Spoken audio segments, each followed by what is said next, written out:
quite some time now, and before I start anything, we are grateful to Cal Poly Pomona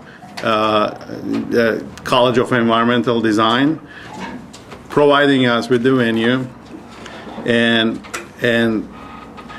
thank you very much for Archinec being one of the sponsors of the event, which will be recorded, and sometimes next week it will be broadcasted through the site. And of course, more than anything else, I want to say how grateful I am to introduce you Ray Cappy, who was my teacher, and I'm so proud to have him on my diploma.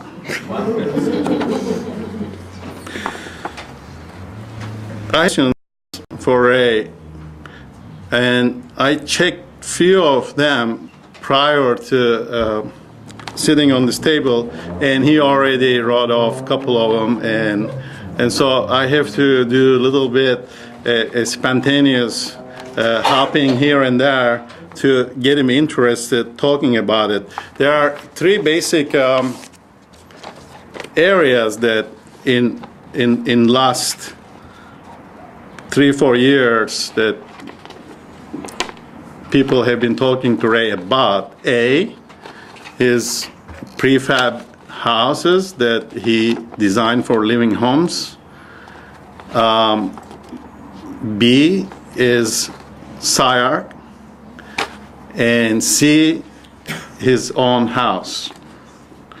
So I want to ask Ray, what is in between? Let's start with that, Ray. In between was Cal Poly, for starters. Okay. As long as that, who's here tonight? No, right after I finished my house, actually, I was asked if I was interested in coming out to Cal Poly to start the architecture program, which was then going to be the third leg to begin the School of Environmental Design eventually, in the College of Environmental Design today. And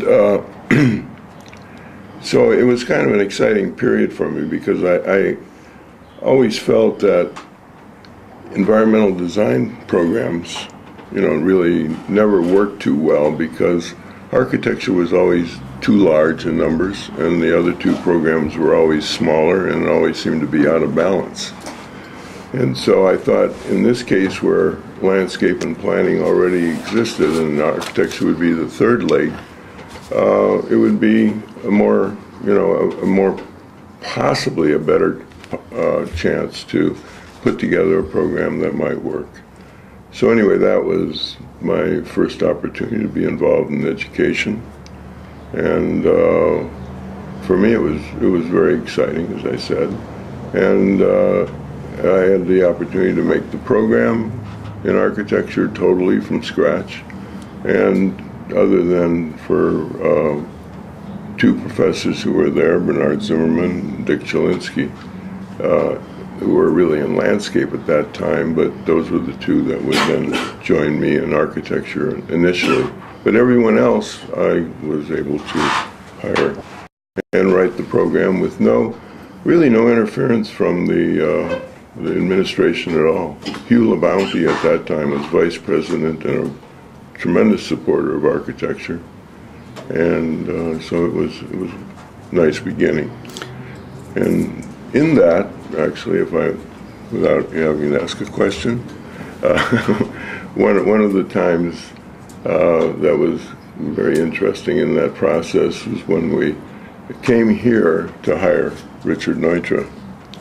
And you see a survival through design, Richard Neutra, Cal Poly Pomona. That was largely Bernard Zimmerman's idea, but one that I was also very supportive of. And so we came to the house to see Neutra, and I came with the vice president and the president. And they began to ask him some of the strangest questions. I mean, it was for us, it was sort of exciting to have somebody of his stature come to Cal Poly to teach, and they seemed to be more interested in what grants he might be able to get and these kinds of things. And so there was a lot of this kind of questioning. And so that, in the end, it was okay with Neutra because he also had his agenda, which I think was to get most of his speeches on, recorded and have people on staff write them, and so you'd have that, and then he had a lot of slides he wanted to have duplicated. So he had his agenda, and they had their agenda, but it was a nice experience, and Neutra was exciting to have there, and that was quite good. At one point, something happened, and you decided to quit Cal Poly and start SCI-Arc. What was the exact moment that I was talking a little bit to Shelley before we started this, and she said you might talk to us about that. Well, I can talk to it briefly. Briefly is fine. Okay. Well, the three departments were doing fine. I mean, except that I asked at the beginning that architecture be no larger than 200 because that was the size of landscape and planning.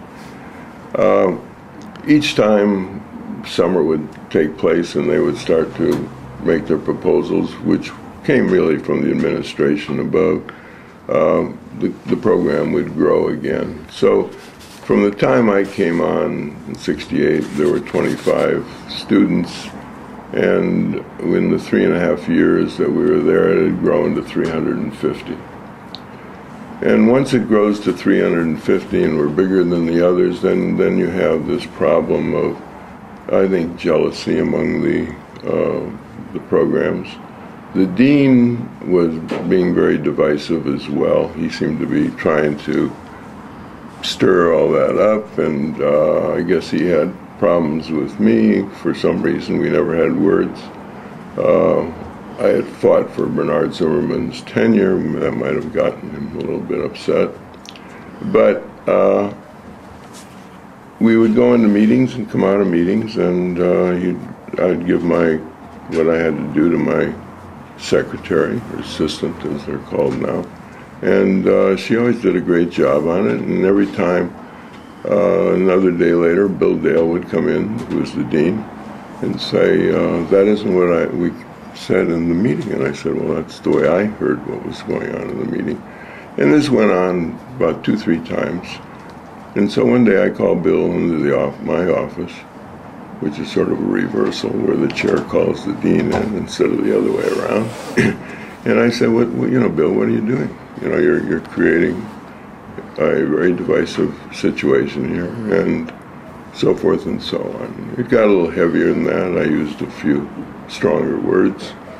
And and that was the first time we ever had this kind of an exchange. We had always been reasonably friendly before.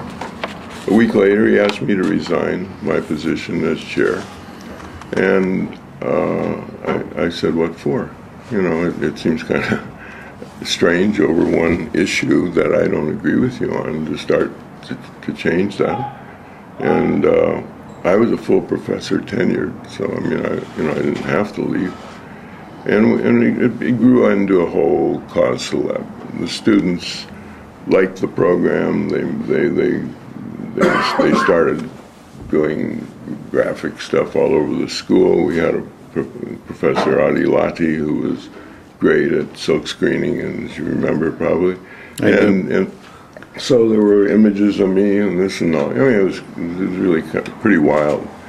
And so it grew into that, and then there was a big all-school meeting of that with Kramer, who was the president, who I didn't really know at all. My relationships were with LeBounty, who was the vice president. And so that didn't go well. I mean, during that meeting, I guess he asked me what my intentions were, and I said my intentions were to make Cal Poly one of the best schools in the country. And his answer to that was, we're not interested in Cal Poly being one of the best schools in the country. I said, well, I guess this certainly isn't the place I want to be then. And so anyway, the younger faculty who weren't tenured, and I and Shelley and Glenn. well, Glenn wasn't tenured yet either. So we all got together and one day decided, why don't we just start our own school? We had met quite a few times with the students out on campus. They were building these rhombic dodecahedrons, and they were placed on the campus, and we wanted to explore some behavioral close packing ideas. And that sort of became the rallying point for all of this. And after those meetings, the students got more excited about the whole idea. And that's when then we left. That's the story. It was rather quick and simple. and I found that all tenured faculty back away when they're asked to support anybody because they're afraid of their own positions. So when I started SCIARC, we set up a whole different kind of a program. But you also brought with you the certain image, certain culture of both for the faculty and the students. And when I first walked into SCIARC, I remember very well that there were spaceship models hanging from the ceiling, the airplane parts, the wings, and all that. And the place didn't look like a school, so there was the love at first sight for me. And there are a lot of this new or going into sort of an unknown, risky business, perhaps, in comparison the structured curriculum of typical architecture schools. As I remember, there was only SCIARC and AA in London that had some kind of an affinity in terms of what you could do with the education, architect's education. So there was this very definite forward-looking school. That was my first immediate impression, and I think the school still banks on that image. And there were few key people. There were you and Shelley, but I want to bring his name up here, and I will ask you a question about this person, Glenn Small, our friend. And Glenn was responsible for a lot of that sort of energy as well.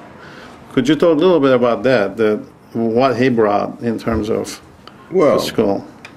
To SCIARC or to Cal Poly? To the world. To both. Okay. Well, one thing, and this wasn't with Glenn particularly, but at Cal Poly we did a lot of inflatable work and so forth. That was with the group Chrysalis, that was connected to Archigram or been taught by Archigram. So we did a lot of things there that were sort of experimental and fun. Okay, the rhombic dodecahedron, the close packing thing that took place was really my idea, but Glenn and Adi and Bill Simonian carried it through at Cal Poly, and that was the first. The idea was to build out of plywood, minimum waste, no waste really. They built it that way, and a lot of that was Glenn. I mean, he was the instigator. When we got to SCIARC again, of course, Glenn and Adi taught the first year program, and that program was meant to really get the students excited about things. So they built tents, they traveled through the city. You probably remember a lot of that. I do. There was paper structures. There were these just lots of things, and Glenn was he's a very talented guy. I hired him initially because his drawings were fantastic. He had beautiful drawings, and he was, his ideas were a little beyond reality, but they were fun. It's very interesting. By a more biosphere was, up a mile in the sky over the whole city of LA. I mean, that was his thesis project at Cranbrook, but beyond that, I mean, he had a lot of other ideas, and his ideas were ones that I enjoyed and I felt strongly about. It's interesting enough that the last month he was here, and he was invited by SCI-Arc, and in one of the well-known architecture critics, Jeffrey Kipnis. I don't know if you have any interaction with him. I've never had interaction. It is somewhere between being very precise and also somewhat know how to carry on the sort of fun type of criticism that goes serious and fun in the same time. Anyway, he comes up to Glenn and says, how does it feel to be 40 years too early? And in a way, that's the way that you were mentioning Rambix and all that. I don't know if you have seen the solar decathlon competition. I saw some of it. I didn't see it. I've just seen a couple of examples. Okay. Well, it seems like there are a lot of ideas that were planted at the time. There's kind of people are starting to touch base with, as you mentioned, the ideas of Rambix and modular, multiple architectural units coming together right now. So I'm going to leave the Recapi to the educator to kind of ease into Recapi, the architect. Not that it can be separated just like that, but just for the conversation's sake, there was an interesting moment I had with you. At one point, we ran into each other, I think it was 15 years ago, and you asked me out of blue, said what I was doing. And I said I was doing few houses and all that. And you kind of almost warningly said, be careful. That doesn't sound like me. Well, you don't remember, but I do, because it had an impact on me. And then I asked you, why should I be careful about this? And then you said, once you start to do houses, you kind of, there's a danger of getting stuck doing houses at all the time. People are going to come here and ask you houses all the time. So if I were to rephrase the question to you now, same way, what's the danger, really? You can say that. I still, I mean, that's what happened to me.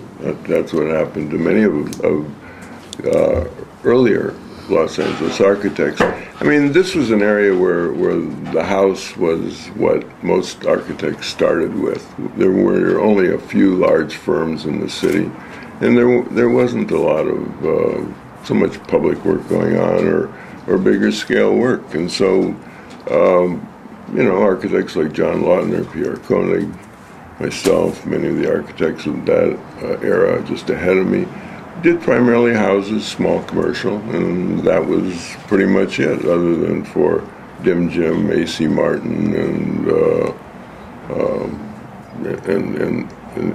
they were the major two, and then the only one who really, of my generation that came along, was able to develop a larger practice was Dan Dworsky. But Dan never did houses. So that's usually what happens. So if you do houses well, usually what happens is that people come to you for houses. I've always enjoyed doing houses, but we've done a lot of other work too. I was always interested in urban design, urban issues, and planning issues, and so the firm that we made in our case was one that about half our work was in that area, and then we had some public work, and then we still had some houses. So that was the way I sort of moved out of houses.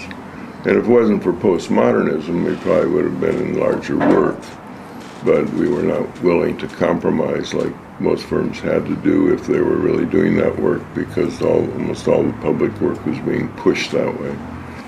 And so anyway, the timing for us was off, and so all I guess I was saying was that if you start in housing, quite often that's where you end up. Yeah, it had an impact on me. I stopped doing architecture because of that. Really? That's too bad. But John Lautner particularly was disturbed and upset by the fact that he didn't get larger work.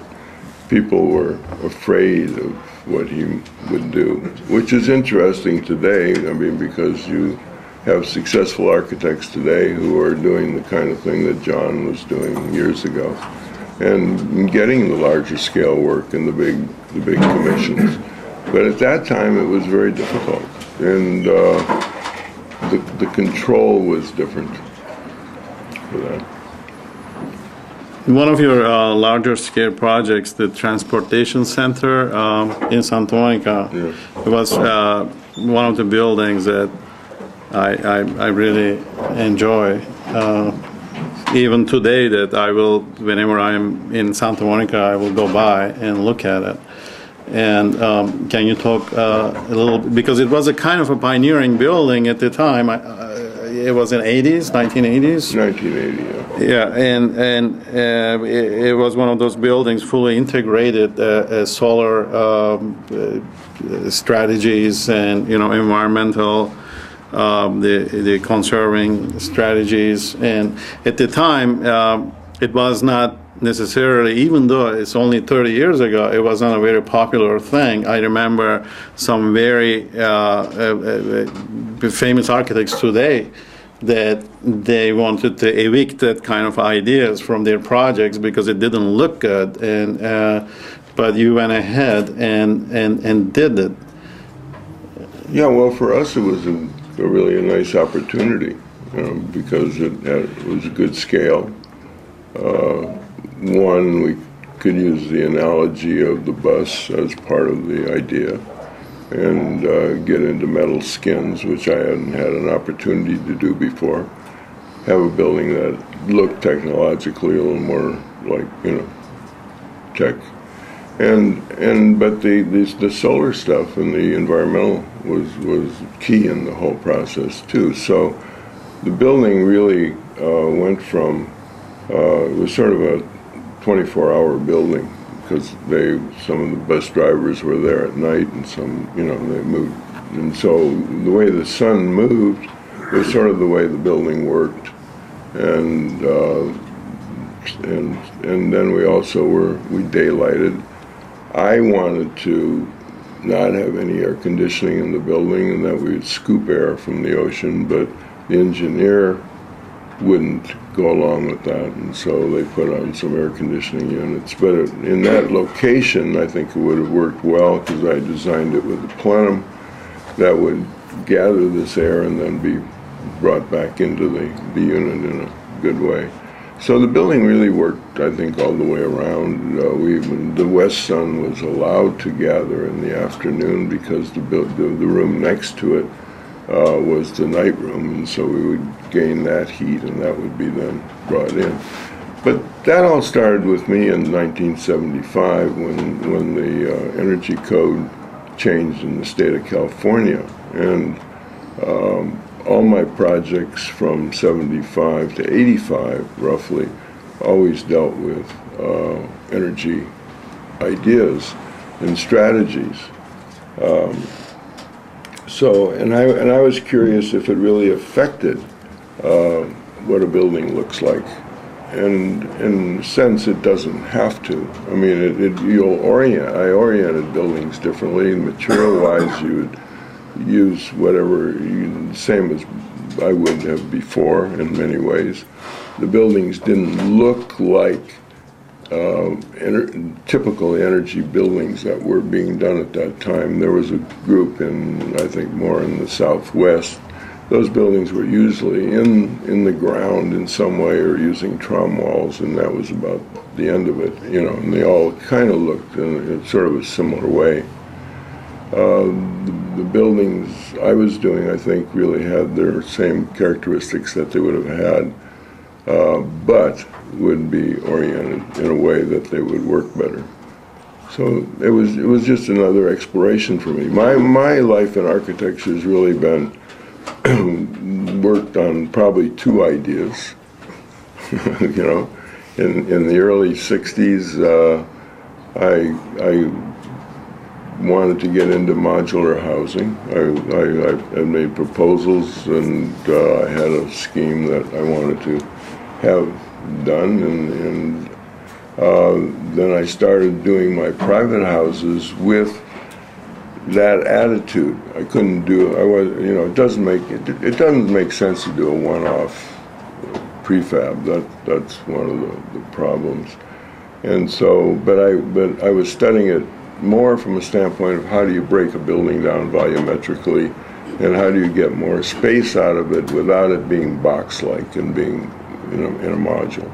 And so that was, it took, well, how many years? You say you're 40 years ahead of your time. It took till 2004, from about 64, that's 40 years, to get a chance to finally try it, And that was when, with Living Homes, I was able to do a similar bit. I mean, there were some changes, but similar to what I had proposed, and I was able to get a pretty good space out of a modular house, I think, and that was probably the strength of that particular project. But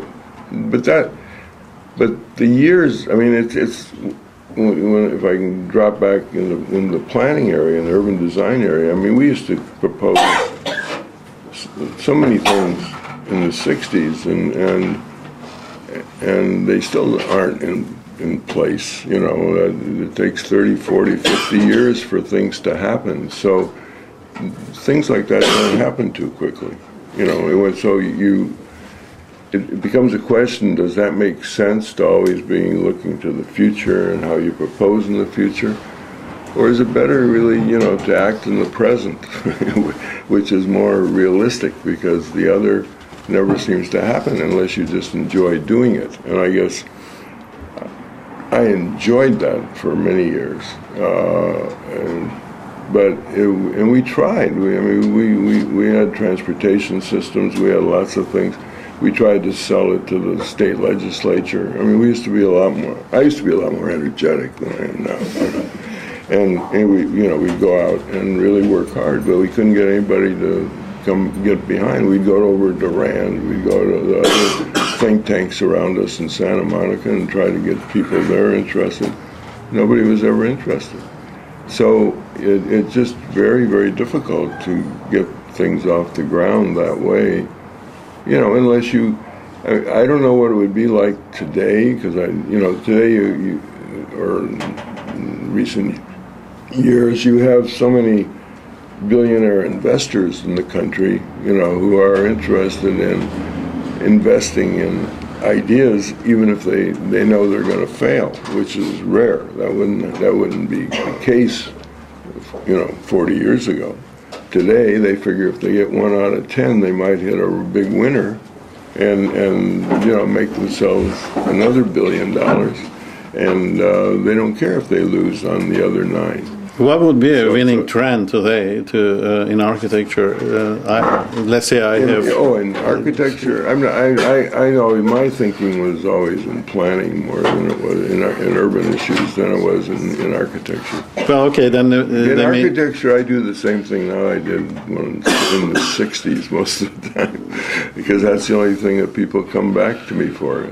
So I don't look at, I see what the students do today, and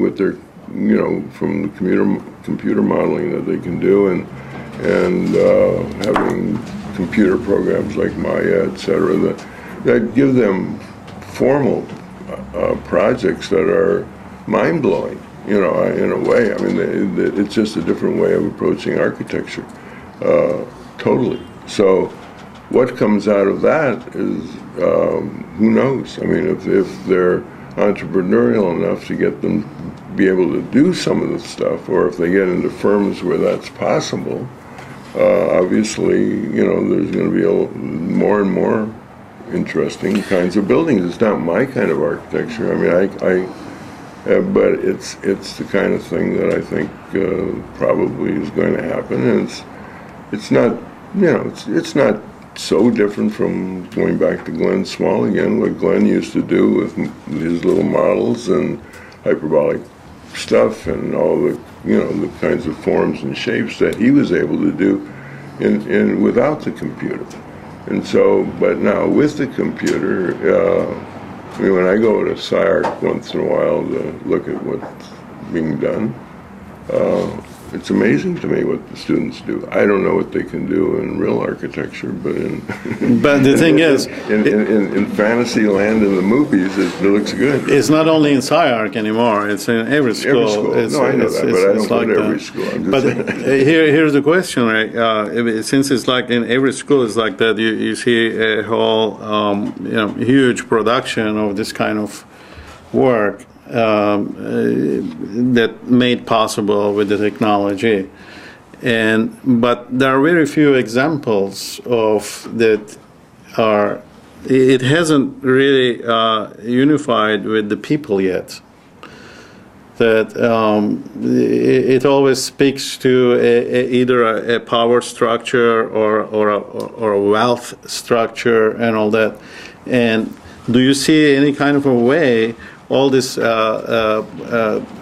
of advancements can come back and reconcile people with architecture? Well, I don't know that I agree with you on that. I mean, I don't know how you categorize, let's go to Frank's buildings, that's what always happens. But if you go to Bilbao, that spoke to a hell of a lot of people. People I would never have guessed would even, like that architecture at all.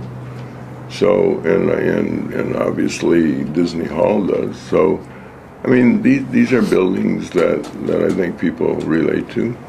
Certain people do, and I think younger people particularly do. Younger generations.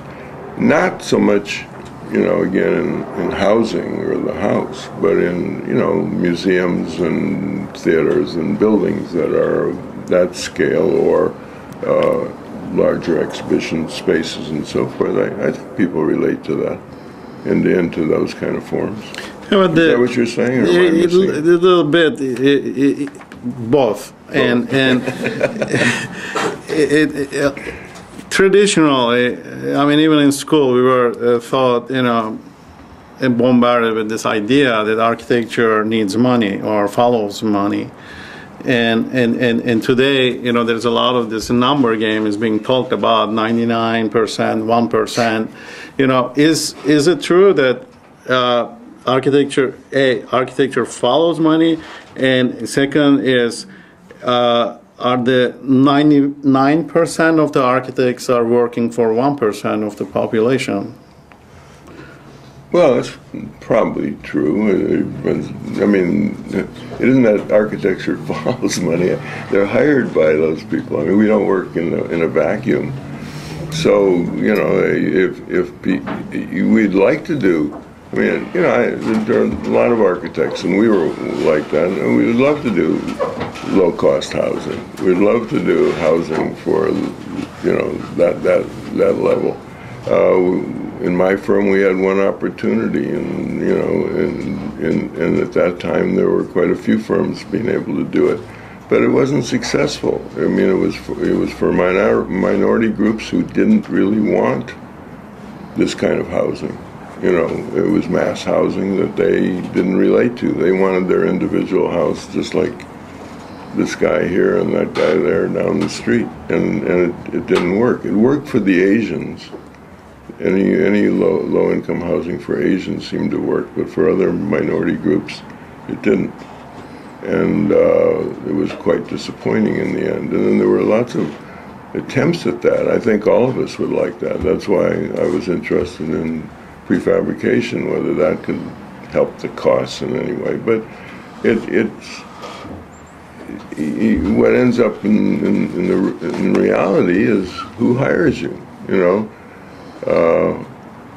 If you're doing public work, you're speaking to the people in a different way. But if you're doing private work, you're hired by people who are moneyed, and you can't get away from that. And that's who calls the shots. Architects don't call the shots. they do the best they can within the framework in which they're able to work. Houses today, I mean, I remember sitting in front of a group years ago and saying, well, houses are starting to cost $100 a square foot. Let's forget about it. There won't be any more private housing. Who can afford $100 a square foot? But who are my clients today? What clients I have are people who have money. That's all. I mean, they don't have to worry about loans. They buy, they can pay for it without that, and that's who hires people to do. Those are the housing you get to do. But I would love to do the other end. I would love to do community scale work. I'd prefer to work for the public, but how do you get that work? And if you want to get public work today, I'm down at UC San Diego on the design review board down there, and I watch what goes on at a university. I mean, for every project that comes in, there's 55 architects going after that one job, and major firms with major portfolios, and bidding hoping to get in, and then it's knocked down to maybe 3-4 that come in out of that, where you might have 25 of those are all qualified, 30 might be qualified, and then you're down to 4 or 5. And all the buildings down there, of course, now are mostly laboratory buildings, so if you haven't done 20 laboratory buildings, it's pretty hard to get a job. That goes on for, I don't know how many people here are architects, but, and maybe in that game, but it's tough. It's really tough marketing today. I didn't have to market my whole life, really. But if I had to market today, I'd find it really, really, really hard, because you walk into a room and there's 10 people looking at you, and you don't know one from the other, and you're supposed to make this proposal, and you're trying to guess, maybe what they might be thinking in their heads, unless you have any previous experience with them, and that's not easy to do. And so one group comes in, they come in all suited up and da-da-da, and the group that's watching them says, I don't like those guys are too, how do you define people who come in suits? Okay. And then another group, is very casual. Oh, they're great.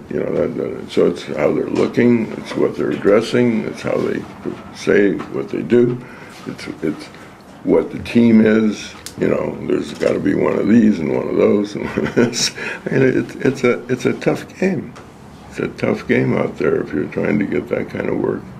And most architects know that they're going to get, if they get 1 out of I don't know what.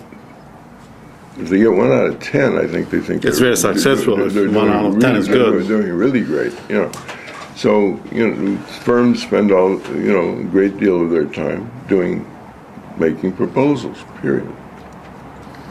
And I don't think that's terribly fun to do, but that's what goes on. That's what it is. Yeah, but I don't think you can fault the system. I was one who always, all my life, was an empiricist, so I never trusted this or that, and so I had to go through the process to decide whether it was right or wrong. That's what I tried to do at SCI-Arc. I thought, well, there must be another way to educate besides the way we do it. What will happen if we open up the whole thing wide open? Where will it go? It ends up going pretty close to what it did before. And I think that's true in society in general. When you try to make the change, it seems to come around back kind of to the same damn place. And so that gets a little frustrating, that you can't move things the way you would like to move them as long as you have a democratic process. If you have a completely autocratic process, you have a better chance. But even there, look at our world today. I think you just described the most frustrating part of architectural practice. Most architects that I know of, that they all feel the similar sort of helplessness, almost not getting into it. But I think it's changing. However, that's because you're younger than I am. but there are people who are younger. And these guys, I'm sure, think it's there are people younger than me. And I hope it does. Who are camping right now in across from City Hall. I'm very hopeful about those people. Right. I mean, besides MTV wants to make money on them and that. But Ray, we are coming to the close, and I'm going to open this conversation to the audience, and they're going to ask questions. But before, I don't want us to go out like this on this kind of how to make money thing. When I first walked into your house, immediately, I went to my typewriter, computer, and I wrote this, and you're one of the people that is kind of uncanny about. I know you work from the rational end. You put the program together. You work all the tangents of clients and all that. But there's a very poetic side to your work, and it comes out so naturally. Probably you don't even plan on it because that's how you are. And I wrote, Kappy houses are interesting in that they visually take you to places without you physically moving an inch. His spaces don't stop. You can look, but you won't see a line that doesn't depart, travel, connect, or fly away into the canyons. He's daringly modern, moving you through the bottlenecks of organized combustion before dropping you in his poetry of space, architectural construction, scale, light, and experiment. Am I close on this, or am I just... Perfect. Okay. I certainly couldn't say it that well. No, I don't know. I think beyond the rational, there's the intuitive, and what happens is that's the person. Okay, and as you say, it happens because of the way a person is, and that's just the way it works for me. I start in a very simple way. I don't consciously try to push everything to somewhere, but it seems it sort of happens. I'm a person, I think I've said it lots of times, I like structure, but I like to be able to break structure. And I think I'm sort of in the middle that way. I don't try to do everything, make it new, make it something else. I have nothing wrong. I think, I believe in continuity. And I always believed in the continuity of the modern movement, and because it had lots of variations to work within. And but at the same time,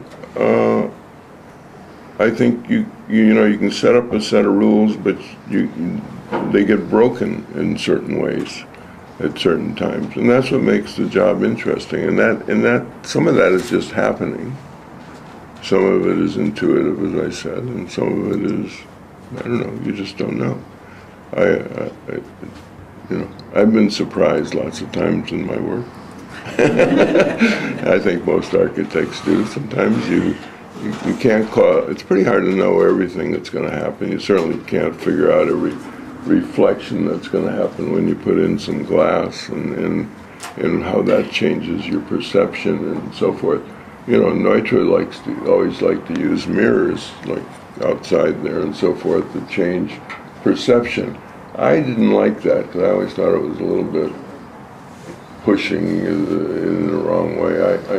But I did always like glass, because glass reflects in a similar way and sometimes can almost mirror. But you're not putting the glass in necessarily to do that. You're usually putting the glass in to be able to look outside, to nice trees, what's happening externally. And what happens on the glass sometimes is quite a surprise. As the light changes from one side to the other, you get reflections back and forth. And that's the wonder of it all. And the way as the seasons change and the sun comes in and the moon comes up and all this kind of stuff. I mean, that's what's fun to me. And a lot of that is you can't, you could figure it out, but I don't think there's too many architects. They don't even want to figure out how you build the building, let alone how all the sun is going to come in at every point and do what it's going to do. I mean, we just don't, there aren't that many who are really research oriented to that degree that they could spend that much time. I don't think that's where architects get their total enjoyment. But what you get from it is, I think, exciting, and a lot of times you don't have to figure it all out, and things happen. I want to open to the audience now, if you are willing to answer a few questions before we... I'm always willing to answer questions. Let's... I enjoy that more than giving lectures. You told me you're not giving lectures anymore. You're only interested in friendly conversations like this. If I give a lecture, it's always the same lecture, and it bores me terribly. Trish? You were talking about before, because I was interested about technology and how technology has changed how the student work and how people are, and what is built and what is versus what is imagined. And I was wondering how you feel about sort of I don't want to call it the death, but for lack of a better word, the death of hand drawing in architecture. Well,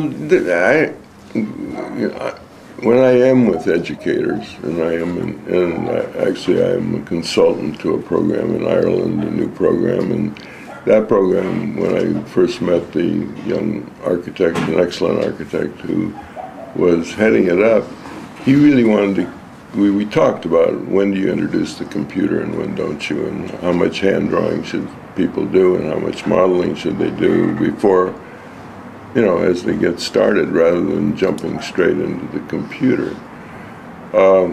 So they experimented there over the last 7 years with that. And he waited a little too long to introduce computer, because the way and it might have just been the way the students were taught drawing. They were taught drawing in sort of a strange way, more the way you would draft, not so much the way you would draw or present, because those are two different levels of the process. The students tended to be more draft-like over there than they were presentation-oriented. And so the projects, first of all, you can hardly ever see them. I mean, I could sit here and it's up there, you can hardly see the presentations. They were so light. And they had the same person teaching this all the time, which I thought was too bad.